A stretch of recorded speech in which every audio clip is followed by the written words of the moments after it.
Fuck! Stupid fucking computer. Okay, whatever. Welcome to Just Audio, the pop culture podcast only one person listens to. I'm, of course, your host, Zeke, and my co-host... Kota here. Coda. Anyway, and we just want to congratulate all of you for listening on this May the 4th be with you. You know, the day that the corporations have so graciously decided when we celebrate Star Wars. I, of course, am in the spirit by wearing my Darth Vader with Princess Leia t-shirt. It says, "Give me some space." Vader is pointing at Leia. It's like, go away. I don't know. Shut up. Give me some space. Alright, and as always, we start off this show with weeks. Coda! Yes. How was your week? Oh, not much. This weekend as I was cleaning my room, I realized, wait, all these membership cards and gift cards inside my wallet, I don't need that at all times. So I put that in somewhere else. Another compartment, so my wallet's pretty much empty right now. Cool. Oh, sorry, did I interrupt you? No, actually, get back to me later. Come back to you later? Yeah. Okay, well, at least, while Coda's thinking, I'll take it from here. My week, I've actually gotten really far in my, my rewrite for Alexandria, which is the book I'm working on, so I'm liking where that's going now. Oh, yeah, that's it's, good. It does a bit more than I want it to without being so violent. Not that violence is a problem. As always, as an artist, I believe that when you have realities, you must portray them. But, you know, it's either the excessiveness or the just okay, so this bomb goes off. Does everybody need to die? Yes, because a bomb went off. But if you have the choice of using a bomb or not, you then have the option of tackling a situation in many different ways, you know? Like, that's just my unintelligible pot brain trying to explain writing to people. Alright, so, back onto your week? Yes, yesterday, I sold some old games at GameStop. Cool. I got about $30 for it. Rad. I keep getting emails saying that you have from GameStop saying you got $48 worth of games, and it shows everything I have. Yeah. I'm just like, but I don't want to sell those games. I like those games. Like, how much can I get for Conception 2? But even then, I'm not even going to give up that game because I didn't regret playing it. I bought it because I knew it was shit. I just wanted to go like, all right, how shit is this? Like, how shit is this going to be? And just like, and I was not disappointed because just, wow, this is terrible. Like, you're like, as like coddling harem anime bullshit goes, even though this is a video game, your character is straight up referred to everybody as God's gift. You got all these ladies surrounding you. And granted, there were a couple of characters, I only liked 2 characters because they had, sorry, puppies. Cheech! Fuck, man. Come on. Hello, everybody. Yep. We got a puppy in here. I know he's Coda. Say hi to Coda. I know he's Coda. Oh, he's getting kisses from Cheech. Oh, he's getting kisses. Anyway, Conception 2 sucks. Cheech is the best. Hey, buddy. I love this little man. Okay. So that was my week, just working on my script. Right. Script for my book, yeah. Yes. Yeah. No, that's it. Okay. Well then, alright, it's done with weeks. Yes. We'll move on to the news. As always, I'm a person that believes in, you gotta eat your vegetables before you get to your dessert. And so, let's tackle a real world topic. Trump is the Republican nominee. Fuck. Yes. It also counts as pop culture because, Trump is a reality TV show star. And he has a very good chance of running our country. And that's fucked. But anyway, I just wanted to put that out there. That's real. Prepare for this as you wish, If you support him, you're an asshole, but it's your American right to vote for him. I ain't gonna take that away from you, no matter how much I disagree. Yeah. How you feel about Trump, Coda? I have nothing to say. He has nothing to say. All right, so you want to palate cleanse and move on? Sure, why not? Okay. Speaking of debates and big clashes coming up politically, Civil War's happening. Yeah. This Friday. It's this Friday. This Friday. I'm gonna talk to you about seeing it a little bit after the podcast, of course. I'm gonna talk to you about it. Okay. But speaking of Civil War, one of the things that they've announced is, as you know, Civil War, Spider-Man is in it. Yes. Okay. And they have stated that Spider-Man Homecoming, the new Spider-Man movie, will take place after Civil War. Oh. So after all is settled and it's time for Spider-Man 2. Yeah, so Spider-Man Homecoming will take place in a world post Civil War. Okay. That's cool. Yeah. Yeah. And so will Doctor Strange, but I don't think like his whole thing's supposed to matter. Also, Kevin Feige has talked about it, and Marvel has complete creative control over the movie. Sony has the distribution rights for this movie. Oh. So they can like say, no, it's only going to come here, it's only going to be in these theaters. But Marvel gets to go, no, edit the movie to look like this. Write the script to look like this. We don't need 10 villains.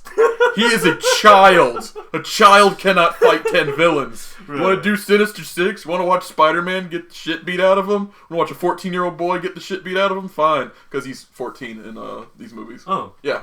He's going to be 14. That's why Homecoming's important, you know. Okay. I hope. Actually, no. Ever since they said they're gonna do High School Superman, High School Spider-Man, and they hired an actual like high school age kid to play him. Yeah. More and more I think about it, and just like they say the word Homecoming. While it is of course a clever thing of like it's coming back to Marvel, I would actually like the Homecoming to be involved. Right. Yeah. Like maybe like we get to do a whole thing where like Aunt May's like, hey, you know the next door neighbor's got a girl. I got a girl for you. You might want to take to Homecoming. Nah, it's cool. I'm kind of going after Liz Allen. But come on, her name's Mary Jane. She has a great personality. No, Aunt May. Nah, I'm an Avenger now. Also, I guess spoilers for Civil War, but since Tony Stark shows up at like Aunt May's house, people have talked about it. I don't think it's much of a spoiler because we know Spider-Man's in the fucking movie. Yeah. That Aunt May's probably on the up and up about being Spider-Man. Oh. So like that's a cool take because they have that in the comics that she's always known. Right. She's just always been like, it's just like, just pretend it doesn't happen because it scares the shit out of her, and she doesn't like. The reason she doesn't like Spider-Man is because she knows Peter's like goes out and is Spider-Man. She's like, that rapscallion doing terrible things. And he's like, oh, if only I could tell Aunt May that I'm Spider-Man. In her head, she's like, oh, I just hope Peter's gonna be fine. I hope everything's okay. Yeah. And so that's neat. Yeah. So what do you think like a post-Civil War kind of world is gonna happen? I don't know because Civil War's whole thing is a debate. There's only gonna be two possibilities for how it's gonna end up. Yeah, two sides, but tons of nuance, of course. Yeah. Marvel's about nuance. But anyway, to add to that, another Avenger is going to be appearing in Spider-Man Homecoming. Of course, but one Mr. Robert Downey Jr. Oh. A.K.A. Tony Stark, A.K.A. Iron Man. A.K.A. billionaire Playboy Monsters. Yeah. He's going to be in it. Yeah, okay. Yeah. To what capacity, we don't know. But he's apparently going to be in the movie. So that's your like that's cool. Yeah, it's like Spider-Man, but just like Spider-Man and Iron Man. That's gonna be awesome. And also another thing about the creative control of this movie. What Spider-Man Homecoming is going to do is that Kevin Feige says this movie operates under the assumption that the American that the public at large, not the American public, but the public at large, people who watch movies, know Spider-Man's origin, and we're just gonna go from there to hear Spider-Man on an adventure. They're not gonna go like, I was bitten by a radioactive spider, all of his things happen. No, just he's already Spider-Man because in Civil War, he's already Spider-Man. Yeah. So there's no need. And also, you just watched a bunch of movies where he gets bitten by spiders and becomes Spider-Man, so you know how it works. We all do. It's just like, nah, we ain't doing that. Yeah, the previous movies, you the viewers already know those, so we don't have to. We can just cut to the point this time. Yeah. Not like Batman. Not like Batman, where we must know, we gotta see Martha and Thomas die at every chance we get. So we know that Batman is just the bestest ever because his parents are dead. Not like everyone else's parents don't die eventually or get shot, but, only he's special for that. Yeah. No, it's not the fact that he used that as motivation to make himself as a tool of justice. No, it's just the fact that his parents are dead, and that's the only reason he's a good person. Alright, and going along with Avengers news, the Russo brothers, who directed Captain America Winter Soldier, one of the better films in the Marvel lineup, as well as are doing Captain America Civil War, and they are also announced to do Avengers Infinity War Part 1 and 2. Russo brothers, however, stated that since they've now finished like the script they're going to use. Of course, in filmmaking, the script is a living document, right, if you will. It constantly changes and goes. But from what they have done, is stated that the way they just wrote the movies is that yes, they are sequels, but they're their own thing. It's not like, oh, you gotta watch this half to get to the other half. They're both different movies. And so they feel that Part 1... I love you, Cheech. I know, you're such a good boy. So they've stated that because of that, naming them Part 1 and 2 doesn't make sense anymore. So they will be Avengers Infinity War, but it's gonna have a colon something else for both of them. Right. They're not... They are the Infinity War, but it's like different parts. They have actual names instead of just being Part 1 and Part 2. It's gonna be like Avengers Infinity War, Thanos Rises, Avengers Infinity War, Return of the Avengers. Like it'd be something like that. Something like that. Yeah. So that means Iron Man's the only series that gets numbers in their movies. Well, I think it makes sense that Iron Man gets numbers to his movies because it's like he's the tech hero. Oh. So it's kind of like Iron Man 1, Iron Man 2, Iron Man 3, like different operating systems. Okay. Yeah. So it makes sense that it kind of makes sense that Thor would get like Thor the Dark World, Thor Ragnarok, because he's a fantasy character, and you get how Ant-Man is Ant-Man, and then the sequel's going to be Ant-Man and the Wasp, because those are heist films. Yes. Or those are heist films or comedies. It just kind of makes sense to have catchy little names, and for Spider-Man, he's going to get Spider-Man Homecoming because he's a high school kid. That's going to be high school stories. That's going to be your teen dramas. Spider-Man. And then you get things like Captain America gets things like Captain America, the First Avenger, which reflects that state of America's socio-political movement where we were objectively the good guys. There's a lot of shit going on before and end that doesn't make us the good guys, but objectively we were the good guys in that. And then you have Captain America, the Winter Soldier, which of course is not really about Bucky Barnes, but why they use Bucky Barnes as a tool. Spoilers, because Bucky Barnes is the fucking Winter Soldier. If you don't read comics, you don't know that. Also, they never lied about. Also, they never had that as a surprise for the movie. There were people who were just hey, it's he was on the poster, mask off, in that movie. So it's wait, what's Bucky doing? Why aren't you And they were even asked why aren't you keeping Bucky a secret? And then he went, because you asked me that.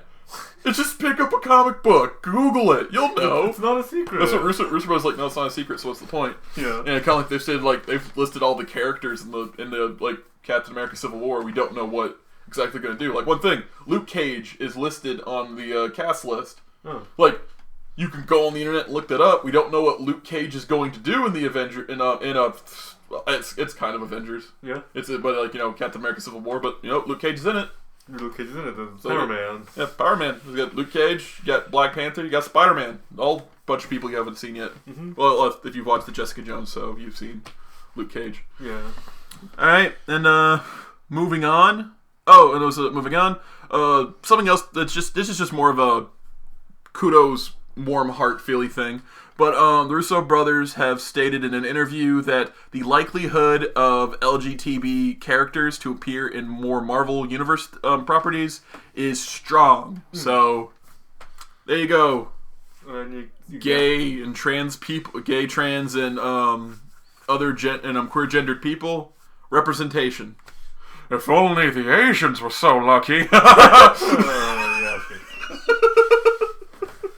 Oh no, I'm in the middle of that argument, as we talked about in the last podcast. You know, it's like if they picked an Asian guy to be the Ancient One, I'm cool with that, and I think they should have done it. But Tilda Swinton's gonna be the Ancient One, and she's weird and androgynous looking, so she makes me think of like a primordial human. But also, she's a great actress, so no harm really found for me. And of course, Coda doesn't give a fuck. Yeah. And he's Asian, so there you go. Once again, does not represent everybody. Neither do I. No, we do not represent any people. These are just our opinions ourselves. One person that listens to this, you nod your head and just go, yeah, no, I get yous. I don't agree, whatever. And also, another thing to add, because not only is this, May the 4th, and we're still rolling through Avengers news. Yeah. Today, 4 years ago, The Avengers, aired. The Avengers? Marvel's The Avengers. The movie aired 4 years ago today. Yeah, that's a great time. That's a great time. It's kind of cool because, today's when it all started, and Friday's gonna be when it all ends. It's just like, alright, we're the Avengers, this is fucking sick. Now it's just like, alright, we're the Avengers, we should save people. And then Tony's like, but we should also, maybe pay for the shit we break. But if we pay for the shit we break, we'd be too busy doing that and not enough saving people. Well, you know what, Steve? Not everybody's perfect. The one thing I hope that happens in, Civil War is just they go, fuck you, Tony, you built Ultron. No. That's just the big straw man to all of his arguments, and Tony just goes, you! We've talked about this many times, but I want the dialogue to be, well, I didn't spill every government secret. Oh yeah? I didn't build Ultron. No. There's some points there because Captain America did do some illegal whistleblowing, even though it did show everyone where Hydra was and they could take care of Hydra quickly. Right. So both of their things had meanings. Like Ultron wasn't meant to be what Ultron was. Ultron just became what Ultron was. Yeah. And then so that's all of Avengers news and Marvel stuff. So that's cool. As a big buffer in between that, let us just once again have another please don't make this movie moment as we talk about Space Jam 2. Space Jam 2. LeBron James has agreed to be in it, so like yesterday when Nintendo gave the movie rights for Pokemon, and now we have Space Jam 2. Please don't make this movie. Please don't. Space Jam 1 is a complete fluke. The premise of Michael Jordan saving the Looney Tunes universe through with basketball against a group of aliens who became Monstars after taking the talent of other basketball players is stupid on paper. Yes. That is a terrible, horrible idea. But it is now one of the best things ever. I watch Space Jam all the time. I own it. Unironically, I like that movie. That's a great fucking movie. What a wonderful time in my childhood. Don't make Space Jam 2. You can't do that again. Yeah. Unlike Pokemon, the movie, where it's just like, the Pokemon cartoon movies, I don't care. Make those. The anime works. But, live action Pokemon? That's a dumb fucking idea. But, Yeah. I'm sorry. You go, Coda. Yeah, like you said, the Space Jam, they were lucky the last time. There's no way. There's no way they just went, yeah, fuck yeah, Space Jam, do it 2, let's go. No. Everybody likes one, right? We can make another one, right? Everybody likes one. LeBron James. Fuck LeBron James. No. Fuck that. I think I said all we can say on this. Yeah. All right. Going back to some superhero news. Yeah. Ultraman Orb. Ultraman Orb was announced from Toho. Yeah. And that's gonna be the sequel series to Ultraman X.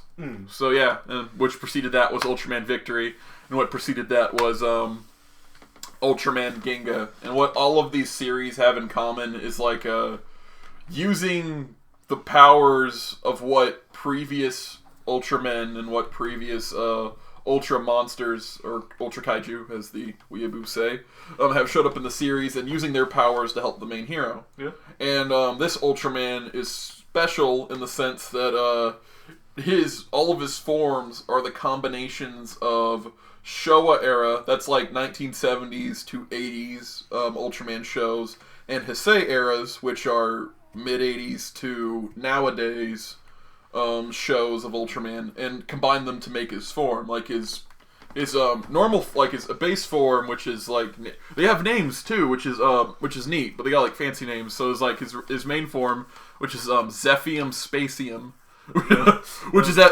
is a reference to like the Ultraman will cross his arms and you'll shoot a ray out of his hand. Those are called the those are the Ultra Rays, but they have names. So like the original Ultraman, which is now called Ultraman Hayata, because the guy who was possessed by him was named Hayata. He would do his pose, and that would be the Spacium beam. And then you have Ultraman Tiga, who was the first guy to kick off the Heisei era. He had the Zephium beam. And so now his form is called Spacium Zephium, and his form is a combination of those. And they've described Ultraman Orb as a vagabond type character. So he's like no. So he's a wanderer. He's a drifter. Yeah, it's not exclusive to a city or like thinks to like mostly stays with himself. You know, just goes from place to place, and like Ultraman Mebius and 7 and Ultraman Zero, he's an Ultraman disguised as a person, as opposed to being a person who hosts Ultraman and then becomes Ultraman when lets Ultraman out when they need to fight monsters. So he's gonna and what that usually is like, oh, that's a dead person, cool, I'm gonna be them. and I'm gonna animate their corpse while I'm on Earth. That's what those Ultramen do. Yeah. That's like anytime it's just like the character is actually Ultraman, that's just they possess the dead body. All right. Yeah. And so that's gonna be neat. It is. Yeah, I like the premise of that. And I like this is kind of neat for like, because all the Ultramen are usually like, we're heroes. Well, Ultraman Zero was a outcast Ultraman because he saved the day, but he did it wrong, so he couldn't come back to the Land of Light. And then when another Ultraman that was also cast out, he was still an Ultraman, but he also turned into like an Ultra Kaiju. When he came back, he froze the Land of Light by taking the light away. They're just like, the only one who can save us is Ultraman Zero. And Ultraman Zero was just sitting on a meteor like, fuck you guys. But then of course he's like, I know, I'm a hero. I'll do it. I'm just being petty right now. Yeah, so that was cool. Yeah. So that's neat. Just like a vagabond. He's just like, no. I'm just here because the monster's here. Moving on. Alright, so that's going from neat superhero news to not so neat superhero news. Actually, this one's more of an because this happens all the time. But for DC, given DC Comics time to shine, the director for the Flash movie is leaving the project. Oh. Yeah. He doesn't want to do it.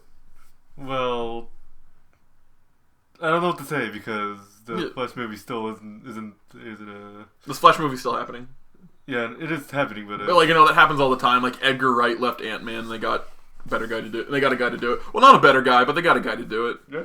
Like, I cannot say to which version is better because I don't know what Edgar Wright's vision would actually have been. Right. And then you have others. Hey, buddy, I know. Look at him hug me. He's such a good boy. Cheech is a good boy.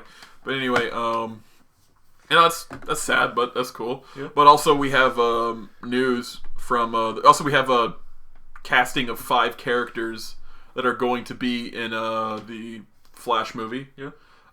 As we know, it's going to be Barry Allen, who is the Flash in the Flash movie. And also on the Flash television series, it is also Barry Allen. Yes. So, yeah. Yeah. And so the other characters they're casting are, of course, Iris West. Right. Who is, who is Barry Allen's, wife? Love interest. Yeah. Well, eventual wife. Beginning love interest. Okay. And, beginning love interest. The plot of the Flash movie is about Barry Allen being a forensic police scientist. That's fine because that's his occupation. Yeah, that's why we're doing it. It's like Peter Parker. It's like Peter Parker ending up either as a chemistry teacher or a journalist or a photographer because those are the jobs he's had as or a CEO, because that's what he is right now. Yep. Those are all the jobs that Peter Parker's actually had, so him ending up that way makes sense. Right. But he's a forensic scientist who is solving the mystery of his mother's death and his father getting framed, which of course is the plot they used in the TV show, but is also his plot in the comics. So no comparisons there, no comparisons yet. They also want to cast Eobard Thawne. Yeah. Who was also in the TV show. As a different character though, he disguised himself as Harrison Wells, who was a character in the comics. He's a scientist who works for Star Industries, and it was in a wheelchair. In the movie, Eobard Thawne is just open identity Eobard Thawne, also confined to a wheelchair due to some degenerating disease, and is described as the Bill Gates of Central City, and is trying to make the world better with a particle accelerator experiment at Star Labs. That doesn't... Which is what happened in the TV, and Eobard Thawne has only been wheelchair bound in the TV show. Eobard Thawne's Reverse Flash. Oh. Yeah, that's so you know who Reverse Flash is, but you don't know his name. Professor Zoom. Yeah, Professor Zoom is different. It's a different reverse. Okay. There's 5 Reverse Flashes. The main one's Eobard Thawne though. Okay. So at that point you just kind of ask yourself, why the fuck are you not putting the TV show in the movies? You're insane. You already have the Flash. You already have Green Arrow, but that's beside the point. Those are just comparisons to the TV show. That are going to be in the movie, with starring the same Flash, the same character. I swear to God, they're going to cancel the TV show because the movie's happening and they don't want to confuse. They don't want to confuse people, because this isn't one of those scenarios where the people think, the upstairs people think, oh no, people are going to be confused. We have to watch Batman's parents die again. It's going to be one of those things where it's like, oh no, we chose the same Flash for both versions. Oh shit, one's got to go. And of course they're not. They're gonna get rid of the good one and keep the movie, which is hopefully good. I don't know. Hopefully good, let's hope it's good. Yeah, no, director left the project, so he's gonna do it. It's someone else is gonna get it. I hope they get someone cool. Hope they don't get a pencil pusher to make it. I don't want these movies to suck. I want these movies to be great. And the reason I've been so frustrated with the DC movies is not that it's not because they're bad. It's because I know DC can do better. Yeah. They can do good. If they can do TV shows and animations, they can do movies, of course. It just shouldn't be out of the question. So why are... And it's because Zack Snyder, and they talked about it too. They had the guy who plays the Flash on the TV show, Grant Gustin or whatever, and he said the reason originally it was going to be, oh fuck it, yeah, the Flash is going to be in it. Why not use the Flash for the TV show? But Zack Snyder's like, nah, brah, the show doesn't fit my tone.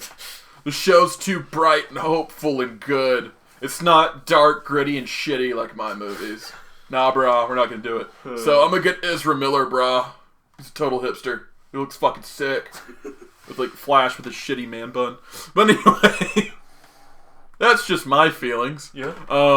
Other characters to be cast are a detective character, I forget his name, but that he's going to be like he's like the police liaison to the Flash. They're gonna work together to solve crimes, which in the TV show is Iris's dad. So we can, that's where the comparisons end.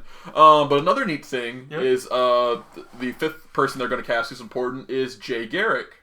The original Flash? The original Flash. Jay Garrick has also been in the Flash TV show, but more as a cool twist. That's different entirely. Yeah, that's a different thing entirely. But anyway, so Jay Garrick is going to be in it as a disgraced physicist who has been shunned from teaching because he due to his theories on Speed Force study.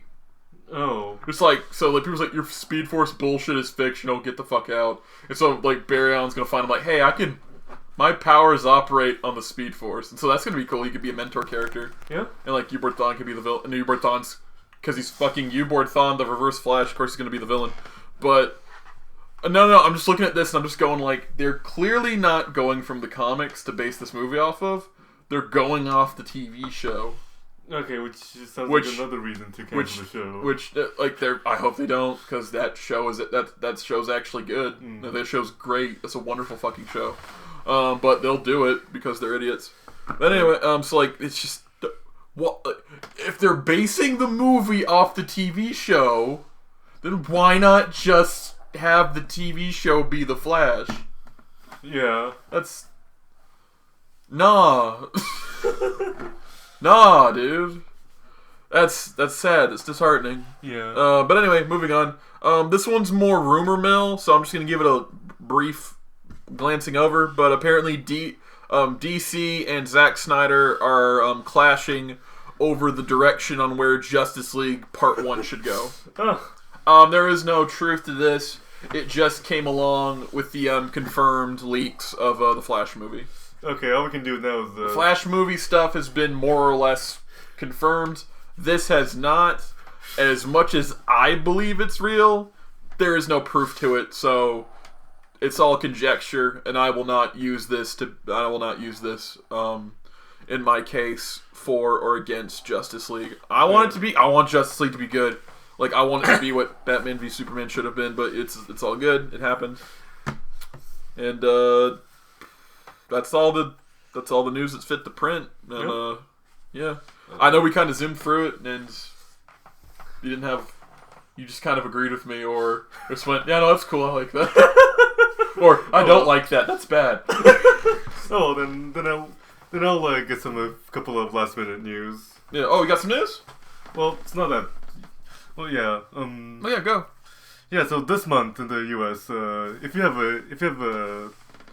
any Pokemon games, you can get a code to get Darkrai at a GameStop. That you can, yeah. All until November, they're having codes where you can just get cool legendaries for your games. Darkrai's right now. I don't mind picking that up. But also, if you don't want to leave your house, all this month of May, which I just remembered, Pokemon is giving away the legendaries of X and Y. Oh. Yeah, just another Zygarde, just another normal Zygarde, which I have 4 now, because I have 4 copies of the game, so I got which is just, cool. 4 Zygardes. But the rest of this month, their next is coming up is a shiny Xerneas. Oh. And after that, shiny Yveltal. Okay. So those are actually worth getting. Yeah. Because they're a different color. Yes. A shiny Pokemon you have to find because they're a different color than the normal ones. Yep. That reminds me of that cute comic. There was this kid. It was this kid was catched a shiny Wooper. Oh, I remember that comic. Yeah, the trainer he was hanging out with just went, "Why are you catching those shinies? There's no different than the normal ones." Hey, some shinies mean a lot of things to a lot of people. And he gave the shiny to a friend of his who was an albino. And he went, "A shiny Pokemon!" And then the Pokemon went, "A shiny human!" And that was just really cute. Yeah. Not as cute as the Pokemon comic of the Charmander growing up.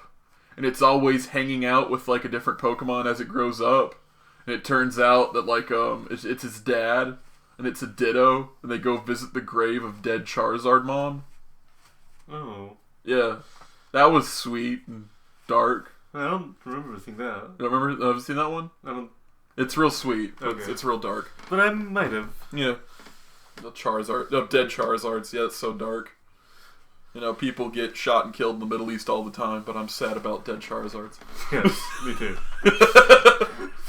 Yeah. Yeah, so... anything else you want to talk about? News? I hope everyone heard about all the new Splatoon amiibos coming out. Oh yes, 2 new Splatoon amiibos are coming out. We have Callie and Mari, who are the mascot characters of the game. Yes.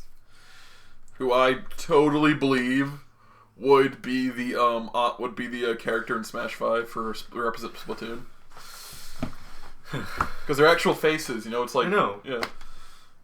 Then Like I think like maybe like or at least like they'd have like Inkling, and like one of the alternates is Callie or Mari. yeah. Yeah. Inkling. Yeah, I wish. Yeah. That is it for me. That's it? Yes. Alright then, that is all the news fit to print. Before we go, let's it's May, it is, like I mentioned before, it's May the 4th, which is when everyone nerds and corporations have decided that this is the day we celebrate Star Wars, what it means to us, what it does. I love Star Wars. I've always loved it. Ever since it was introduced to me as a child by my dad, who also loves Star Wars. And, you know, just, I like all of it. Yep. Maybe not the prequels as much, but there's some things in there I appreciate. There's also things in there that people go, it's fucking bullshit, but I'm like, you know, I'm cool. Like the only, I'm pro Metachlorian. Yeah. Not in concept of it, but you need a reason to why everyone can't be a Jedi. Right. And it's just, you know, so, like how do you measure the Force? It's just these things in your cells allow you to be more in tune with the Force. You know, it's a mutation that can be harnessed and controlled through meditation. You know? Yeah, just certain people can do certain shit, you know? I like that as a concept. Yeah. That's it. Yeah. That's a liking of a negative of Star Wars. I like Force Awakens. It's pretty cool. I know it's kind of a one-sided conversation because Coda here never done anything with Star Wars. Not exactly though. I do remember watching parts of that Luke training with Yoda. So you've seen parts of Empire Strikes Back. Okay. And I also remember a scene where a Wookiee hits himself with a rock he was trying to throw. And I was like, what the heck was that? No, I mean, not a Wookiee, Ewok. Ewok, okay, so you've seen parts of so you've seen parts of Return. Yeah, okay. So is this gonna end up just like this is gonna end up like the 420 thing where it's just like, I like this and you're okay with it? Yes. It's really hard for me to find something I dislike, honestly. I look back and that's what I've noticed about myself. That's cool. Yeah. Alright then, well, I guess we're done here. Yeah. Alright, so I'm Zeke. Yeah, I'm Kota. And we will see you around the Milky Way. Mm-hmm. And I'm going to turn off the podcast. Bye.